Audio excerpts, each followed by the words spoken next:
బాల్కనీలోను open terrace మీద కూడా ఈ మధ్య కాలంలో చాలా మంది టైల్స్ అనేది వేయటం జరుగుతుంది. ఆ టైల్ కి మధ్యలో గ్రౌట్ ఓపెన్ అయిపోయినట్టు, కొన్ని టైల్స్ అయితే బ్రేక్ అయినట్టు, ఎలార్జ్ అయినట్టు, టైల్ కి ఉన్న మధ్యలో గ్రౌట్ ఓపెన్ అవడానికి రీజన్ అనేది అనలైజ్ చేయకుండా కేవలం ఆ టైల్ కి మధ్యలో ఉన్న గ్రౌట్ ని జాయింట్ ని కట్ చేసి ఆ తర్వాత దాంట్లో ఏదో ఎపాక్సీలు పియూలు అని రకరకాల కాంపౌండ్స్ తోటి పెడుతున్నారు. ఈ టైల్ కి పోరస్ అనేది ఉంటుంది.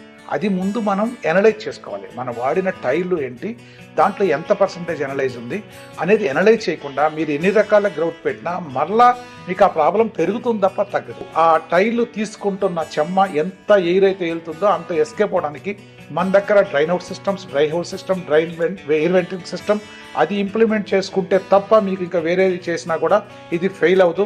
ఎందుకు ఎంత కాన్ఫిడెన్స్గా చెప్తున్నామంటే మేము 92 నుంచి స్ట్రక్చరల్ వింగ్లో ఉన్నాం. ఎన్నో నెంబర్ ఆఫ్ సైట్స్ చేయడం జరిగింది. అందువల్ల నేను ఈ వీడియో చేయడం జరుగుతుంది. Thank you.